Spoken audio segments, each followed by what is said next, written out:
ആരോഗ്യരംഗത്ത് ആയുർവേദം നൽകിയിട്ടുള്ള സംഭാവനകൾ ഏറെ നിസ്തുലമാണ്. അഹല്യ ആയുർവേദ ആയുർവേദ ചികിത്സാ രീതികൾ അത് വിവിധ മേഖലകളിൽ ഏറ്റവും ഭംഗിയായി നിർവഹിക്കുന്ന ഒരു ഗ്രൂപ്പാണ്. ഇവിടെ പല രോഗങ്ങൾക്കും ഏറ്റവും മനോഹരമായ രീതിയിൽ നൂതനമായ രീതിയിലൊക്കെ ആയുർവേദ ചികിത്സ സമന്വയിപ്പിച്ചുകൊണ്ടുള്ള ചികിത്സാ രീതികളാണ് ലഭ്യമാക്കുന്നത്. അതേക്കുറിച്ച് വിശദമാക്കുകയാണ് അഹല്യ ആയുർവേദയിലെ ഡോക്ടർമാർ.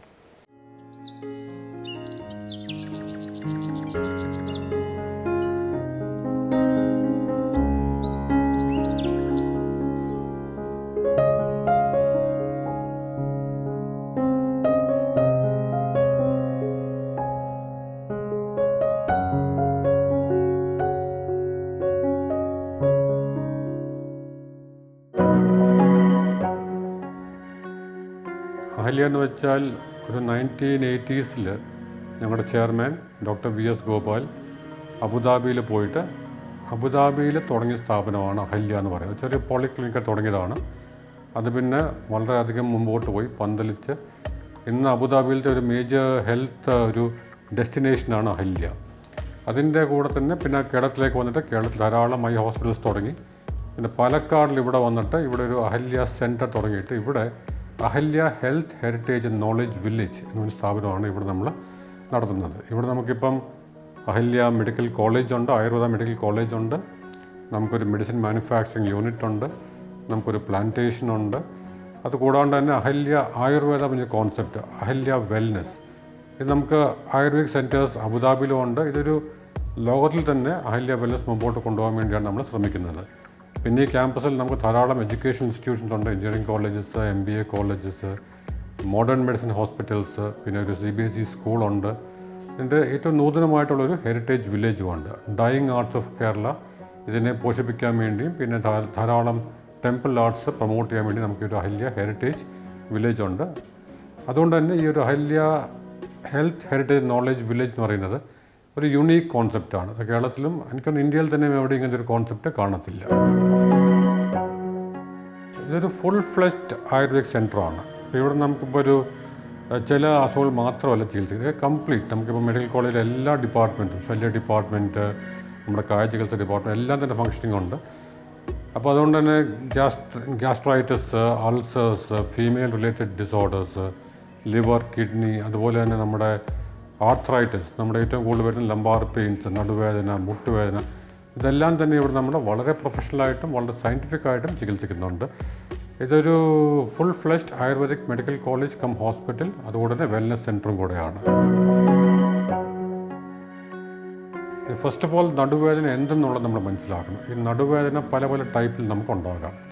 ഇപ്പോൾ നമ്മുടെ നട്ടൽ എന്ന് പറയുന്നത് നമുക്ക് കഴുത്തോട്ട് നമ്മുടെ ഇടുപ്പിൻ്റെ അടി വരെ 33 എല്ലിൻ്റെ ഒരു ശൃംഖലയാണ് നടു എന്ന് പറയുന്നത്. നമുക്ക് ലംബാർ വെർട്ടിബ്ര അല്ലെങ്കിൽ ടോട്ടൽ സ്പൈൻ എന്ന് പറയുന്നത് ടോട്ടൽ ഒരു 33 എല്ലിൻ്റെ ഒരു ശൃംഖലയാണ്. ഇതിൽ നമുക്ക് cervical area, thoracic area, lumbar area പല പല പേരിനും വിളിക്കുന്നുണ്ട്. അതൊക്കെ നമ്മുടെ എഡ്യൂക്കേഷനിൽ ഒരു എളുപ്പത്തിന് വേണ്ടിയാണ് നമ്മളിങ്ങനെ പല പല പേരായിട്ട് വിളിക്കുക. എല്ലാം ഒന്ന് തന്നെയാണ്. ഇപ്പോൾ ഓരോ എല്ലിൻ്റെ ഇടയ്ക്ക് നമുക്ക് ഡിസ്ക് എന്ന് പറയുന്ന ഒരു സോഫ്റ്റ് ടിഷ്യൂ ഉണ്ട്. ഈ സോഫ്റ്റ് ടിഷ്യൂ എന്ന് പറയുന്നത് ഒരു ഫ്ലൂയിഡ് നിറഞ്ഞൊരു ടിഷ്യൂ ആണ്. ഇത് ആണ് നമ്മുടെ നട്ടലിനെ സപ്പോർട്ട് ചെയ്യുന്നത്. ഇതിൻ്റെ 3 ഫംഗ്ഷനാണുള്ളത്. ഒരു ഷോക്ക് അബ്സോർബ് പോലെ ആക്ട് ചെയ്യും, ലിമിറ്റഡ് മൂവ്മെൻറ്റ് സൈഡോട്ട് കൊടുക്കും, അതുപോലെ തന്നെ നമ്മുടെ നെർവ്സ്, ബ്രെയിനിൽ നിന്ന് വരുന്ന നെർവ്സിനെ കാലിലേക്കും കൈയിലേക്കും പല ഭാഗങ്ങളിലേക്കും പോകാൻ വേണ്ടി സ്പേസ് ഇത് കൊടുക്കും. ചില സമയത്ത് വിത്ത് ഏജ്, വിത്ത് സിറ്റിംഗ് പോസ്ചർ, ചില റോങ് ടൈപ്പ് ഓഫ് വർക്ക്, ധാരാളം ബൈക്ക് ഓടിക്കുക, ചില ആക്സിഡൻറ്റ്സ്, ഇതിലൊക്കെ ഈ ഡിസ്ക് ഡെസിക്കേറ്റ് ആകാം. ഡെസിക്കേറ്റ് എന്ന് പറയുമ്പോൾ അതിനൊരു തേയ്മാനം പോലെ ഉണ്ടായിട്ട് ഡീജനറേഷൻ ഓഫ് ഡിസ്ക്, ഡെസിക്കേഷൻ വരാം, ചിലപ്പം പ്രൊട്രൂഷനും വരാം. അങ്ങനെ വന്നു കഴിയുമ്പോഴത്തേക്കും നമുക്കൊരു വേദന ഉണ്ടാകും. ഈ വേദന സ്റ്റാർട്ടിങ്ങിൽ നടുവേദനയായിട്ട് വരും. പിന്നെ ഈ പ്രസ്സിങ് ഒരു പരിധിക്കപ്പുറം പോയി പ്രൊട്രൂഷൻ വന്ന് നമ്മുടെ കാലിലേക്ക് വന്ന് നെർവിലേക്ക് അത് പ്രസ് ചെയ്ത് കഴിഞ്ഞാൽ നമുക്ക് സയാറ്റിക്ക എന്നൊരു അസുഖം വരാം. ആ സമയത്താണ് വളരെയധികം നടുവേദനയും കാലിലേക്കൊരു ഷോക്ക് അടിക്കുന്ന പോലത്തെ ഒരു പെയിൻ നമുക്ക് അനുഭവപ്പെടുന്നത്. ആ സമയത്തായിരിക്കും കൂടുതൽ ആൾക്കാർ നമ്മുടെ അടുത്തേക്ക് വരുന്നത്. പക്ഷേ ഈ ഒരു അസുഖം ധാരാളമായിട്ട് അത് നോക്കാണ്ടിരുന്നു കഴിഞ്ഞാൽ അത് സർജറി ലെവലിലേക്കാണ് പോകുന്നത്. മോഡേൺ മെഡിസിനിൽ ഇത് regeneration of disc is not possible എന്നാണ് പറയുന്നത്. നമ്മുടെ അനുഭവം വെച്ചുകൊണ്ട് നമ്മളിവിടെ ചെയ്യുന്ന ചികിത്സ കൊണ്ട് ഡിസ്ക് റീജനറേഷൻ ഈസ് പോസിബിൾ. നമ്മൾ ധാരാളം കേസ് റിജുവിനേറ്റ് ചെയ്ത് വിട്ടിട്ടുണ്ട്. വളരെയധികം വേദനയായിട്ട് വരുന്ന ആൾക്കാരുടെ ഡിസ്ക് നമ്മളിപ്പോൾ ഒരു MRI എടുത്തിട്ട് ആഫ്റ്റർ 7-8 months വീണ്ടും MRI എടുക്കുമ്പോഴത്തേക്ക് അത് മാറ്റം വരുന്നതായിട്ട് കാണുന്നുണ്ട്. So we are documenting our diseases. നമ്മളെല്ലാം ഡോക്യുമെൻ്റ് ചെയ്തിട്ടാണ് മുമ്പോട്ട് പോകുന്നത്. നടുവേദന പല പല കാരണങ്ങളുണ്ടാകാം. ഒന്ന് നമ്മുടെ ഇരിക്കുന്ന പോസ്ചർ, നമ്മുടെ ഏജ്, ന്യൂട്രീഷൻ, നമ്മൾ ട്രാവൽ ചെയ്യുന്ന രീതിയിൽ, ആക്സിഡൻറ്റ്സ്, ഇതെല്ലാം നടുവേദന ഉണ്ടാക്കാം. ഇതെല്ലാം പൊട്ടൻഷ്യലി ഒരു ഡേഞ്ചറസ് കണ്ടീഷനാണ്. ഇത് നമുക്ക് ചികിത്സിച്ചേ മതിയാവും. ഇല്ലെങ്കിൽ ഭാവിയിൽ പോയിട്ട് സർജറി പോലത്തെ ഇതൊക്കെ വേണ്ടി വന്നെന്ന് വരാം. ഫോർ എക്സാമ്പിൾ നമ്മളൊരു പേഷ്യൻ്റ് വന്നിരുന്നു, ഒരു കംപ്ലയിൻറ്റ് പറയുവാണ്, എനിക്ക് ആ നടുവേദനയാണ്. അപ്പോൾ നമ്മുടെ ആയുർവേദത്തിൽ പല പല രീതികൾ പറയും, ദർശനം, സ്പർശനം, പ്രശ്നം എന്നൊക്കെ ധാരാളം പറയുന്നുണ്ട്. പക്ഷേ നമ്മൾ കുറച്ചുകൂടെ മോഡേണായിട്ട് നമ്മൾ നോക്കാറുണ്ട്. നമ്മൾ ആളെ ക്വസ്റ്റ്യൻസ് കുറേ ചോദിക്കും. എപ്പോഴാണ് നടുവേദന ഉണ്ടായത്, വല്ല ഫോൾ ആക്ഷൻസ് ഉണ്ടായിട്ടുണ്ടോ എന്ന് നമ്മൾ നോക്കും. ഇല്ലയെന്ന് പറഞ്ഞാൽ നമ്മൾ ഫീൽ ചെയ്തു നടുവേദന എവിടെയാണ് ഉണ്ടാകുന്നത് നമ്മൾ നോക്കും. സ്റ്റാർട്ടിങ്ങിൽ ഒരു എക്സ്റേ നമ്മളെടുത്ത് നോക്കും. അതിൽ ഡിസ്ക് സ്പേസ് എങ്ങനെയുണ്ടെന്ന് നമ്മൾ ഇവാലുവേറ്റ് ചെയ്യും. പിന്നെ ആവശ്യമുണ്ടെങ്കിൽ MRIക്ക് വിടും. എല്ലാവരെയും MRIക്ക് വിടാറില്ല, അത് എക്സ്പെൻസീവ് ഒരു ഇതായതുകൊണ്ട് എല്ലാവർക്കും MRI കൊടുക്കാറില്ല. എന്നാൽ തന്നെയും നമുക്ക് തോന്നുവാണ് ഇത് ഓമിനസ് സൈനാണ്. അപ്പോൾ യങ് ഏജ് ആൾ വളരെയധികം പെയിൻ പറയുവാണ് എന്നുണ്ടെങ്കിൽ definitely there is some ominous sign. അത് MRI വാറേണ്ടതാണ്. ഇപ്പോൾ ഒരു ഓൾഡ് ഏജ് ആൾ, ഇപ്പോൾ ഒരു 60-65 വയസ്സുള്ള ആൾ വന്ന് നടുവേദന പറയുന്ന എക്സ്റേ കാണുമ്പോൾ എക്സ്റേയിലെല്ലാം തേയ്മാനം ഉണ്ടെങ്കിൽ നമുക്കത് 90% തേയ്മാനം തന്നെയാണ് നമുക്ക് എടുക്കാം. അപ്പം അങ്ങനത്തെ കേസ് നമ്മൾ ചിലപ്പോൾ MRI ഇൻസിസ്റ്റ് ചെയ്തെന്ന് വരത്തില്ല. എന്നാൽ തന്നെയും ഒരു ചികിത്സ ചെയ്തിട്ട് അത് മാറുന്നില്ല എന്ന് കണ്ടു കഴിഞ്ഞാൽ we will go for MRI. അങ്ങനത്തെ ഡിസ്കിൻ്റെ പ്രോബ്ലം ഉണ്ടെന്ന് കണ്ടു കഴിഞ്ഞാൽ depending upon the age we determine treatment, ഒരു ട്രീറ്റ്മെൻറ്റ് കൊടുക്കും. അതുകൊണ്ട് ചില കേസ് ഇപ്പം ഒരു 60-70 വയസ്സുള്ള ആൾക്കാർക്ക് നമ്മൾ complete rejuvenation of disc to 100% ഒരിക്കലും പറ്റില്ല, ഏജിങ് ഫാക്ടർ ഉണ്ട്. പക്ഷേ അവർക്ക് എന്താണ് വേണ്ടത്, അവരുടെ ഡെയിലി ലൈഫ് മുമ്പോട്ട് പോകണം, അവർക്ക് നടക്കണം, അവരുടെ ഡെയിലി ലൈഫ് ചെയ്യണം. ആ ലെവലിലേക്ക് എന്തായാലും അവർ വരും. അപ്പോൾ അതിൽ സർജറി എത്രമാത്രം അവോയ്ഡ് ചെയ്യാൻ ഒക്കുമോ അത്രയും നമുക്ക് അവോയ്ഡ് ചെയ്യാൻ കഴിയും. അതല്ല ഇതൊരു സർജിക്കലി വാറണ്ടഡ് കേസാണ് തോന്നുവാണെങ്കിൽ ഡെഫിനറ്റ്ലി നമ്മളവരെ തടയാറില്ല, we send them to surgery. പക്ഷേ ഇവിടെ നമുക്ക് ധാരാളം കേസ് സർജറി ഇല്ലാണ്ട് ചികിത്സിച്ച് മാറ്റാൻ കഴിയുന്നുണ്ട്.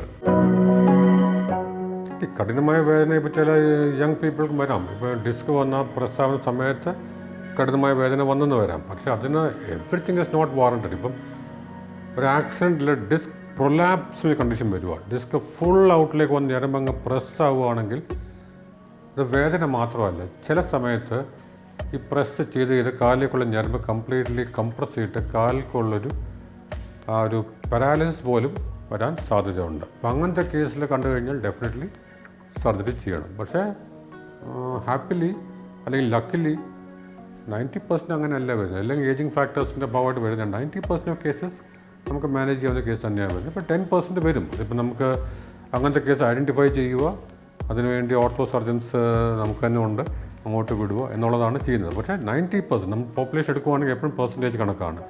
90% can be treated without surgery. അവർക്ക് നമുക്ക് ധാരാളം ചെയ്യാൻ നോക്കും. ഇപ്പോൾ ഒരു എന്തുകൊണ്ടാണ് ഇതുണ്ടാവുന്നത്? ഇപ്പോൾ നമ്മൾ ഈ ന്യൂട്രീഷൻ, പോസ്ചർ ഇതെല്ലാം പറയുമ്പോൾ തന്നെയും ഒരു കാര്യം കൂടെ നോട്ട് ചെയ്യേണ്ട കാര്യമുണ്ട്. നമ്മുടെ circulation to that intended area, blood circulation, capillary flow എന്ന് പറയും. ഇത് കുറച്ച് ഏജെല്ലാം കഴിയുമ്പോഴത്തേക്കും ഈ കാപ്പിലറി ഫ്ലോ തടസ്സപ്പെടുന്നുണ്ട്. നമ്മൾ ഈ ആയുർവേദ സ്രോതോരോധം എന്ന് പറയുന്ന ഒരു കണ്ടീഷനാണ്. ഈ കാപ്പിലറി ഫ്ലോ നമുക്ക് ഇൻക്രീസ് ചെയ്യാൻ കഴിയുവാണെങ്കിൽ blood flow to that area will increase. നമ്മുടെ മരുന്ന് കറക്റ്റായിട്ട് കഴിക്കുകയാണെങ്കിൽ അതിൻ്റെ റിജുവിനേഷൻ നമ്മുടെ ബോഡിയാണ് ഹീലർ.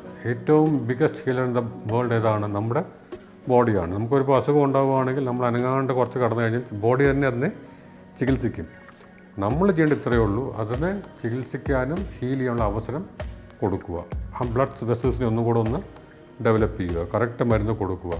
അപ്പോൾ ആ ഹീലിംഗ് ബോഡി തന്നെ ചെയ്യും. ഇപ്പോൾ നമുക്കൊരു ഫ്രാക്ചർ ഉണ്ടാവുകയാണെങ്കിൽ നമ്മളൊന്നും ചെയ്യുന്നില്ല, നമ്മളൊരു എന്താ പറയുന്നൊരു ഇത് ഇട്ട് വിടുവാണ്, ഒരു പ്ലാസ്റ്റർ ഇട്ട് വിടുവാണ്. ആരാ ഹീൽ ചെയ്യുന്നത്?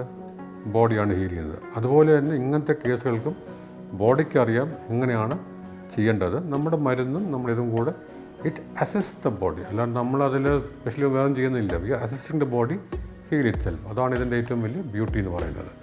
പിന്നെ പെയിൻ കില്ലേഴ്സ് പോലെ സംഗതി എക്സ്ക്രൂഷിയേറ്റിംഗ് പെയിൻ വരുവാണെങ്കിൽ നമ്മൾ ചിലപ്പം അപ്പുറത്ത് പോയിട്ട് സ്റ്റാർട്ടിങ്ങിൽ ഒരു പെയിൻ കില്ലർ കൊടുത്തുതന്നെ വരാം. പക്ഷേ 1 or 2 days അത് മാക്സിമം, അത് അപ്പം കൊടുക്കാറില്ല.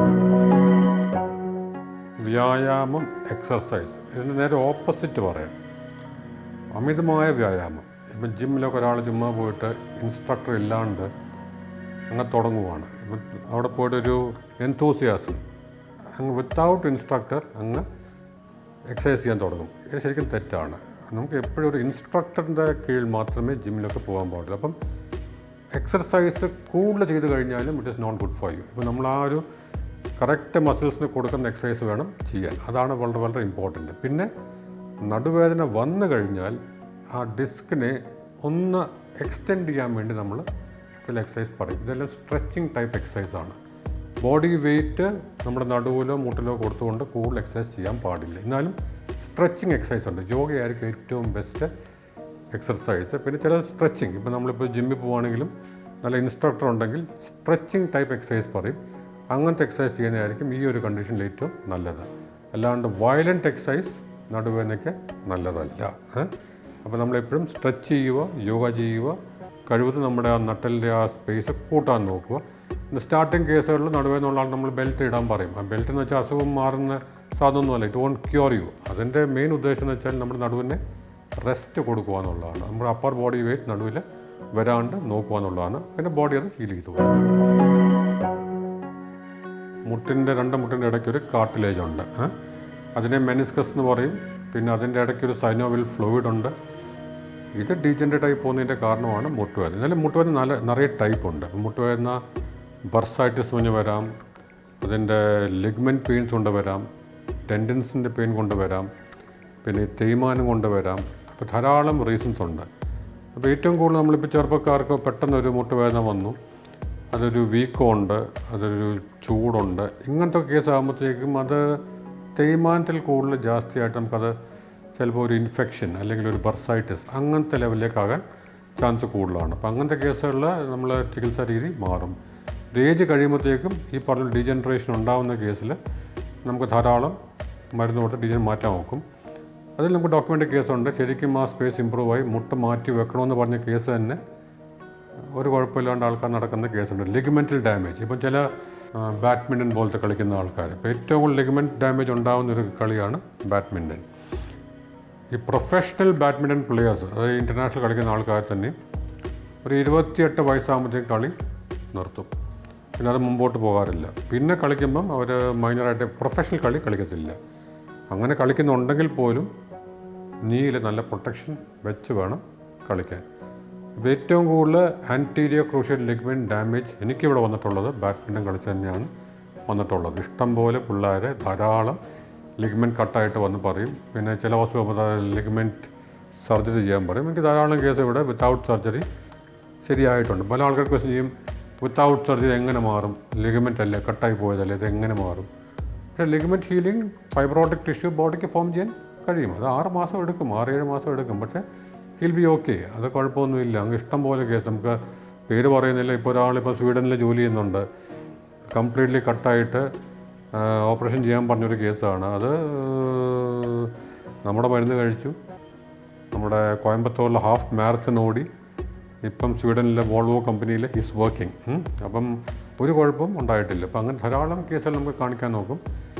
ലിഗമെൻ്റൽ ടയർ, പിന്നെ ഡീജനറേറ്റീവ് കണ്ടീഷൻ, ഡെഫിനറ്റ്ലി യെസ്. ഈ വക കാര്യങ്ങൾ സർജറി ചെയ്യുന്നതിൻ്റെ മുമ്പായിട്ട് definitely you can explore Ayurveda. ഈ surgery is meant for the last stage. ഒന്നും ചെയ്യാൻ ഒക്കാത്ത കേസിൽ, ടോട്ടൽ ഡീജനറേഷൻ എല്ലാം ജാമായിട്ട് നമുക്കൊന്നും ചെയ്യാൻ ഒക്കാത്ത കേസിലാണ് സർജറി പറയുന്നത്. പക്ഷേ ഇപ്പോഴത്തെ ഒരു മോഡ് ഓഫ് ട്രീറ്റ്മെൻറ്റ് സ്റ്റാർട്ടിങ്ങിൽ സർജറി ചെയ്യുന്ന രീതിയിലാണ് പല സെൻറ്റേഴ്സും വന്നിട്ട്. അത് കഴിവതും അത് പേഷ്യൻസ് കുറച്ച് അവെയറായിട്ട് ഒന്ന് ഒഴിവാക്കിയിട്ട് ഓക്കെ നിവർത്തിയില്ല ചെയ്തേ മതിയാവുന്നുണ്ടെങ്കിൽ ഗോ ഫോർ ഇറ്റ്. പക്ഷേ അതിന് മുമ്പായിട്ട് ഡെഫിനറ്റ്ലി ആയുർവേദ ചെയ്ത് കഴിഞ്ഞാൽ മാറും എന്നാണ് എൻ്റെ ഒരു ധാരണ. മുട്ടുവേദനയ്ക്ക് കാരണമാകുമോ എന്ന് ചോദിച്ചാൽ it may play A part. പക്ഷേ മുട്ടുവേദന വരാൻ വേണ്ടി അതാണ് റീസൺ എന്ന് പറയാൻ നോക്കില്ല. ധാരാളം വെയിറ്റുള്ള ആൾക്കാർക്ക് മുട്ടുവേദന ഇല്ലാത്ത ആൾക്കാരുണ്ട്. പക്ഷേ മുട്ടുവേദന വന്നു കഴിഞ്ഞാൽ excess kilo in the body മുട്ടുവേദന കൂട്ടത്തേ ഉള്ളൂ. ഇപ്പം നമ്മളിപ്പോൾ ഒരു 10 കിലോ എന്ന് പറയുമ്പോൾ ആ 10 കിലോ കുറഞ്ഞാൽ അത്രയും കിലോ മുട്ടിൽ കുറവാണ്. ഇപ്പം BMI നോക്കി ചില ആൾക്കാർ നോക്കുമ്പോഴത്തേക്കും ചിലപ്പോൾ എന്താ പറയുന്നത് 30-40 കിലോ കൂടുതലായിരിക്കും. 30 കിലോമീറ്റർ കുറേയേറെ ഉണ്ട്. 30-40 കിലോ എന്ന് പറയുമ്പോൾ ധാരാളമുണ്ട്. ഇപ്പോൾ ഇത് നമ്മൾ ഒരു ഗ്യാസ് സിലിണ്ടർക്ക് 17 കിലോ ആണ് അല്ലേ, ഒരു ഗ്യാസ് സിലിണ്ടറിന്. അപ്പോൾ 2 ഗ്യാസ് സിലിണ്ടർ എടുക്കുന്ന ഒരു വെയിറ്റാണ്. അപ്പോൾ അത്രയും വെയിറ്റ് നമ്മൾ പിടിച്ചുകൊണ്ടിരുന്ന് കഴിഞ്ഞാൽ നമുക്ക് മുട്ടിന് വേദന വരും. അപ്പോൾ അങ്ങനത്തെ ഒരു ആൾക്കാർക്ക് വെയിറ്റ് ലോസ് ഡെഫിനറ്റ്ലി ഉണ്ടാക്കണം. അത് നമുക്ക് മരുന്ന് കൊടുത്ത് തന്നെ ഡയറ്റും വെച്ചുകൊണ്ട് അത് കുറയ്ക്കേണ്ടി വരും. പക്ഷേ regeneration of this thing without, അതാ പറഞ്ഞ ബോഡി വെയിറ്റ് മുട്ടിൽ കൂടുതൽ വരാൻ പാടില്ല. അത് നമ്മൾ ഇൻസിസ്റ്റ് ചെയ്യും. നമ്മൾ മോഡേൺ മെഡിസിൻസ് എടുത്ത് നോക്കുവാണെങ്കിൽ മുട്ടുവേദനയ്ക്ക് പെയിൻ കില്ലേഴ്സാണ് കൊടുക്കുന്നത്. അപ്പം നമ്മൾ MRI എടുക്കുന്നു, അതെടുക്കുന്നു, ഇതെടുക്കുന്നു, ഡയഗ്നോസിസ് ചെയ്യുന്നു. Once you diagnose a case, പിന്നെ എന്താണ് മരുന്ന് കൊടുക്കുന്നത്? പിന്നെ കൊടുക്കുന്ന മരുന്നെല്ലാം പെയിൻ കില്ലേഴ്സാണ്. പേര് മാറ്റി മാറ്റി മാറ്റി മാറ്റി പോകുന്ന മാത്രമേ ഉള്ളൂ. ചിലപ്പം ഈ നമ്പർ ഓഫ് പെയിൻ കില്ലേഴ്സിൻ്റെ എണ്ണം മാറി മാറി പോവുകയാണ്, പേര് മാറ്റി കൊടുക്കുകയാണ്. ചിലപ്പം ടൈപ്പ് ഓഫ് പെയിൻ കില്ലേഴ്സ് മാറ്റി മാറ്റി കൊടുക്കുകയാണ്. പിന്നെ ചില റീജനറേറ്റീവ് ട്രീറ്റ്മെൻറ്റ്സ് ട്രൈ ചെയ്യുന്നുണ്ട്. ഇപ്പം ഗ്ലൂക്കോസാമിൻ സൾഫേറ്റിന് മഞ്ഞുകൊണ്ട് മരുന്ന്, അതൊരു ആയുർവേദത്തിൽ യൂസ് ചെയ്യുന്നൊരു മരുന്നാണ്. പക്ഷേ അതിൻ്റെ റിസൾട്ട് ചില ആൾക്കാർക്കുണ്ട്, ചില ആൾക്കാർക്കില്ല. നമുക്കത് കറക്റ്റായിട്ട് അത് എഫക്റ്റീവ് ആണെന്ന് പറയാൻ ഒക്കില്ല. Some people are effective, some people not effective. അതുപോലെ തന്നെ ഇപ്പം മുട്ടിനകത്ത് ഹയാലുറോണിക് ആസിഡിൻ്റെ ഒരു ഇഞ്ചക്ഷൻ കൊടുക്കുന്ന രീതിയുണ്ട്. അപ്പോൾ ഇതൊക്കെ ചില ആൾക്കാർക്ക് അത്രയും ഗുണം ചെയ്യാറില്ല, ചില ആൾക്കാർക്ക് മേ ബി. പക്ഷേ these are all temporary measures. Ultimately surgery തന്നെ ചെയ്യാൻ പറയും നമ്മുടെ മോഡേൺ മെഡിസിനിലാണെങ്കിൽ. പക്ഷേ നമുക്ക് ധാരാളം കേസുകൾ വിത്തൗട്ട് ദാറ്റ് തിങ് ശരിയാകുന്നുണ്ട്. പക്ഷേ very serious conditions okay go for a surgery. പക്ഷേ അല്ലാണ്ട് തന്നെ ധാരാളം കേസ് ഹാപ്പി ആയിട്ട് പോയിട്ടുണ്ട്. ഇപ്പം 18 കൊല്ലമായിട്ട് ഇവിടെ നമ്മളിപ്പം ഞാനിവിടെ ഉണ്ട്. അന്ന് വന്ന ആൾക്കാർ ഇപ്പം കൂളായിട്ട് തന്നെ നടക്കുന്നുണ്ട്, നോ പ്രോബ്ലം. ഇപ്പോൾ അവർക്കൊരു 18 ഇയേഴ്സ്, ഇപ്പോൾ ഒരു സേ ഫോർ എക്സാമ്പിൾ ഇപ്പോൾ ഒരു 70 വയസ്സുള്ള ആൾ 18 ഇയേഴ്സും കൂടെ കൂടുതൽ ഹാപ്പിയായിട്ട് ജീവിക്കുക, അല്ലെങ്കിൽ 60 വയസ്സുള്ള ആൾ 18 വയസ്സും കൂടെ കൂടുതൽ വിത്തൗട്ട് സർജറി ജീവിക്കാൻ കഴിഞ്ഞെങ്കിൽ ഹി ഹാസ് റീച്ച് 78. അപ്പോൾ നമ്മുടെ ഹ്യൂമൻ ലൈഫ് സ്പാൻ ഉണ്ട്. നിങ്ങൾക്കാണെങ്കിലും എനിക്കാണെങ്കിലും ആർക്കാണെങ്കിലും ഹ്യൂമൻ ലൈഫ് സ്പാൻ ഉണ്ട്. ഈ ലൈഫ് സ്പാൻ എനിക്ക് കുഴപ്പമില്ലാണ്ട് കവർ ചെയ്യാൻ ഒക്കുവാണെങ്കിൽ അതാണ് ചികിത്സ, ദാറ്റ് ഈസ് ട്രീറ്റ്മെൻറ്റ്. അപ്പം നമുക്കിപ്പോൾ അത് സക്സസ്ഫുൾ ആണോ അല്ലയോ എന്നല്ലല്ലോ, he has been able to live his life span. ഇപ്പം ചെറുപ്പക്കാർക്കാണെങ്കിൽ വേറെ രീതിയിൽ വേണ്ടി വരും. ഇപ്പം നമുക്കിപ്പം ഒരു അതാ പറയുക, എല്ലാ ചികിത്സയും നമ്മൾ നോക്കേണ്ടത് എങ്ങനെയാണ്, ലൈഫ് സ്പാനും കൂടെ നോക്കണം. ഇപ്പോൾ ഒരു എന്താ പറയുന്നത് 80 വയസ്സുള്ള ആൾക്ക് നമ്മൾ 20 വർഷം കൂടെ എന്താ പറയുന്നത്, that may not be possible. അപ്പം one person with a knee pain, if he is able to survive for another 15 years without any problem, that by itself is a treatment. Success എന്ന് പറയാൻ ഒക്കത്തുള്ളൂ.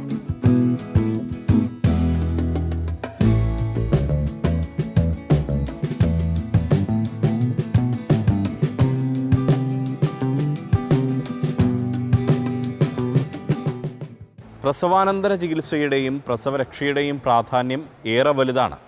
അത് ആയുർവേദ ചികിത്സാ രീതി പ്രകാരം എങ്ങനെ നിർവഹിക്കാമെന്ന് ഡോക്ടർ വ്യക്തമാക്കുന്നു. പ്രസവശേഷം ഇൻവൊല്യൂഷൻ എന്ന പ്രക്രിയയിലൂടെ ഗർഭാശയം ഗർഭധാരണത്തിന് മുമ്പുള്ള അവസ്ഥയിലേക്ക് വലിപ്പത്തിലും ഭാരത്തിലും ചുരുങ്ങുകയും ഗർഭാശയത്തിൽ നിന്ന് മറുപിള്ള വേർപെട്ട് പോകുന്നതിന് ശേഷം അവശേഷിക്കുന്ന രക്തവും മറ്റ് കലകളും പൂർണ്ണമായും പുറന്തള്ളുന്നതിനും ഗർഭാശയത്തിനുള്ളിലെ ലൈനിങ് അഥവാ റെഗുലർ എൻഡോമെട്രിയം ഉണ്ടായി വരുന്നതിനും അടുത്തൊരു ഗർഭധാരണം സംഭവിച്ചാൽ ആ ഗർഭത്തെ 9 മാസം വരെ താങ്ങുന്നതിന് ഗർഭാശയ ഭിത്തിക്ക് ബലം നൽകുന്നതിനും അതോടൊപ്പം തന്നെ ഗർഭപാത്രം താഴേക്ക് ഇറങ്ങുന്നതിനെ തടയുന്നതിനും ഈ ആയുർവേദ പ്രസവരക്ഷാ മരുന്നുകൾ ഉപകരിക്കുന്നുണ്ട്. കൂടാതെ 9 മാസം കൊണ്ട് ഗർഭധാരണം മൂലം ഈ സ്ത്രീയുടെ ശരീരത്തിൽ സംഭവിക്കുന്ന മാംസപേശികൾ, അസ്ഥിസന്ധികൾ, ലിഗമെൻറ്റുകൾ, ടെൻഡനുകൾ എന്നിവയ്ക്ക് വരുന്ന ക്ഷതം സുഖപ്പെടുത്തുക, രോഗാണുബാധ തടയുക, ഹോർമോണൽ അസന്തുലിതാവസ്ഥ, മാനസിക സമ്മർദ്ദം, വൈകാരിക അസ്ഥിരത ഇവ കുറയ്ക്കുക, ഇവയെല്ലാം ബാഹ്യമായി ശിരസിലും ശരീരത്തിലും ചെയ്യുന്ന വിവിധ തൈലപ്രയോഗങ്ങൾ, വേദുകുളി, ഉഴിച്ചിൽ, വിവിധ ധാരകൾ ഇവയെ കൊണ്ട് സാധ്യമാകുന്നുണ്ട്. ഇതോടൊപ്പം തന്നെ ഗുണസമ്പുഷ്ടമായ മുലപ്പാലിൻ്റെ ഉൽപ്പാദനവും ഈ ആയുർവേദ ചികിത്സ മൂലം നമുക്ക് ലഭിക്കുന്നുണ്ട്. ആദ്യമായി നമ്മൾ മനസ്സിലാക്കേണ്ടത് ഈ പ്രസവരക്ഷാ മരുന്നുകളും ചികിത്സകളും എല്ലാ സ്ത്രീകൾക്കും ഒരുപോലെയല്ല വേണ്ടത് എന്നാണ്. ഗർഭധാരണം മൂലം ഒരു സ്ത്രീയുടെ ശരീരത്തിൽ മൊത്തമായും വിശേഷിച്ച് ഗർഭാശയത്തിലും സംഭവിക്കുന്ന മാറ്റങ്ങളെ മനസ്സിലാക്കിക്കൊണ്ട് ഓരോ അവസ്ഥയെയും സുസൂക്ഷ്മമായി നിരീക്ഷിച്ചുകൊണ്ട് വേണം ചികിത്സ മുന്നോട്ട് കൊണ്ടുപോകാൻ.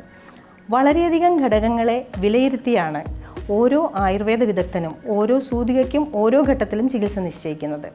പ്രസവിച്ച സ്ത്രീയുടെ പ്രായം, ശരീരപ്രകൃതം, ദഹനശക്തി, ഗർഭധാരണ രീതി, അതുപോലെ പ്രസവത്തിൻ്റെ രീതി, നിലവിലോ ഗർഭധാരണ സമയത്തോ അവർക്ക് പ്രമേഹം, അധികമായ രക്തസമ്മർദ്ദം, കൊളസ്ട്രോൾ, തൈറോയ്ഡ് വ്യതിയാനങ്ങൾ, അമിതവണ്ണം ഇവ ഉണ്ടായിരുന്നവർ, അതുപോലെ തന്നെ പാരമ്പര്യമായി ജീവിതശൈലി രോഗങ്ങൾക്ക് സാധ്യതയുള്ളവർ, പ്രസവശേഷം അവർ അനുവർത്തിക്കുവാൻ പോകുന്ന ജീവിത രീതി, ഉദാഹരണത്തിന് IT മേഖലയിലുള്ളവരുടെ ആഹാര രീതി, അതുപോലെ തന്നെ അവരുടെ വ്യായാമക്കുറവ്, മുലപ്പാലിൻ്റെ അളവ്, മാനസിക സമ്മർദ്ദം, ഉറക്കം എന്നിങ്ങനെയുള്ള പലവിധ ഘടകങ്ങളെ വിലയിരുത്തിയാണ് ഓരോ വൈദ്യനും മരുന്നുകളും അളവുകളും ചികിത്സയും തീരുമാനിക്കുന്നത്.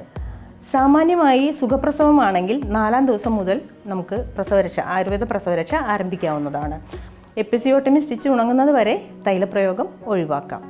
സിസേറിയൻ ആണെങ്കിൽ 15-ാം ദിവസം മുതൽ തന്നെ നമുക്ക് ആയുർവേദ ചികിത്സകൾ ആരംഭിക്കാം. ശസ്ത്രക്രിയ മൂലം ഉദരഭിത്തിക്കും ഗർഭാശയത്തിനും സംഭവിച്ചിട്ടുള്ള മുറിവുകളെ അലോസരപ്പെടുത്താതെ തന്നെ അവ ഉണങ്ങുന്നതിനുള്ള ചികിത്സയും കൂടി മരുന്നുകളും നമ്മളിതിൽ ഉൾപ്പെടുത്തുന്നുണ്ട്. അതോടൊപ്പം തന്നെ സ്തന്യോൽപാദനത്തിനുള്ള മരുന്നുകളും കൊടുക്കുന്നു. സാധാരണയായി 3 ഘട്ടമായിട്ടാണ് ആയുർവേദത്തിൽ പ്രസവാനന്തര പരിചരണം ഉൾപ്പെടുത്തിയിരിക്കുന്നത്. 1-ാം ഘട്ടം പ്രധാനമായും ഗർഭാശയ ശുദ്ധിക്കും വേദനാശമനത്തിനും ഉദ്ദേശിച്ചുള്ളതാണ്. 2-ാം ഘട്ടം ഗർഭാശയത്തിനും അനുബന്ധ പേശികൾക്കും, അതുപോലെ തന്നെ നട്ടലിനോട് ചേർന്നുള്ള മാംസപേശികൾ, ലിഗമെൻറ്റുകൾ, ടെൻഡനുകൾ എന്നിവയെ ബലപ്പെടുത്തുന്നത്. രക്തപുഷ്ടിക്കും സ്തന്യവർദ്ധനവിനുള്ള മരുന്നുകളും ഈ സമയത്ത് നൽകാവുന്നതാണ്. 3-ാം ഘട്ടം പ്രധാനമായും ദേഹപുഷ്ടി, ആകാരസൗഷ്ഠവം എന്നിവയെ നിലനിർത്തുന്നതും അതോടൊപ്പം തന്നെ ഗുണസമ്പുഷ്ടമായ മുലപ്പാലിൻ്റെ ഉൽപ്പാദനത്തെ നിലനിർത്തുന്ന മരുന്നുകളും നമ്മൾ ഈ സമയത്ത് കൊടുക്കുന്നതാണ്. പ്രസവശേഷം ആദ്യത്തെ 6 ആഴ്ചകൾക്കുള്ളിൽ തന്നെ ഈ ശാരീരിക മാറ്റങ്ങൾ സംഭവിക്കണം എന്നുള്ളതുകൊണ്ട് കൃത്യസമയത്ത് തന്നെ വിദഗ്ധോപദേശം തേടേണ്ടതുണ്ട്. ഇന്നത്തെ സാമൂഹിക സാമ്പത്തിക സാഹചര്യത്തിൽ അമിതപോഷണം, വ്യായാമക്കുറവ്, 1-2 പ്രസവം, അത് തന്നെ പലതും വളരെയധികം നാളുകളിലെ ഇൻഫെർട്ടിലിറ്റി ചികിത്സയ്ക്ക് ശേഷം എന്നൊക്കെ വിപരീതമായി മാറിയതിനാൽ പ്രസവാനന്തര പരിചരണത്തിലും അതിനനുസരിച്ചുള്ള മാറ്റങ്ങൾ വേണം എന്ന് മനസ്സിലാക്കിക്കൊണ്ട് വിദഗ്ധ ഉപദേശം തേടുന്നതാണ് നല്ലത്. സംസ്ഥാനത്തെ മികച്ച ആയുർവേദ കോളേജുകളിൽ ഒന്നായ അഹല്യ ആയുർവേദ മെഡിക്കൽ കോളേജ് ഹോസ്പിറ്റലിൻ്റെ പ്രസവാനന്തര ചികിത്സാ വിഭാഗത്തിൽ ആയുർവേദ ഗൈനക്കോളജിയിൽ ബിരുദാനന്തര ബിരുദമുള്ള സ്പെഷ്യലിസ്റ്റ് ഡോക്ടർമാർ, വിദഗ്ധരായ തെറാപ്പിസ്റ്റുമാർ, പരിചയസമ്പന്നരായ നഴ്സുമാർ, മറ്റ് പാരാമെഡിക്കൽ ടീം എന്നിവർ ഉൾപ്പെടുന്നു. പുതിയ അമ്മയ്ക്കും കുഞ്ഞിനും ഏറ്റവും സുരക്ഷിതമായ പരിചരണമാണ് അഹല്യ വാഗ്ദാനം ചെയ്യുന്നത്. ഓരോരുത്തർക്കും അവരുടെ സൗകര്യാർത്ഥം തിരഞ്ഞെടുക്കാവുന്ന രീതിയിൽ 7, 14, 21 എന്നീ ദിവസങ്ങളിൽ വീതമുള്ള ചികിത്സകളും, അതുപോലെ തന്നെ താമസത്തിന് single room, double room, deluxe room, luxury villas എന്നിവയും പ്രകൃതിയുടെ പച്ചപ്പ് നിറഞ്ഞ നിർമ്മലമായ അന്തരീക്ഷത്തിൽ അഹല്യ ഒരുക്കിയിട്ടുണ്ട്. ഇവിടുത്തെ ഔഷധ ഉദ്യാനത്തിൽ നട്ടുവളർത്തുന്ന സസ്യങ്ങളും സ്വന്തം മാനുഫാക്ചറിംഗ് യൂണിറ്റിൽ നിർമ്മിക്കുന്ന മരുന്നുകളും ചികിത്സയ്ക്ക് പരമാവധി ഫലം പ്രദാനം ചെയ്യുന്നു. സമ്പൂർണ്ണ ചികിത്സ എന്നാൽ ശരീരത്തിന് മാത്രമല്ല മനസ്സിനും ആത്മാവിനും കൂടിയുള്ളതാണെന്ന് ഞങ്ങൾ മനസ്സിലാക്കുന്നു. ഞങ്ങളോടൊപ്പം ഇവിടെ വരുന്ന നിങ്ങൾക്കും അത് മനസ്സിലാകും.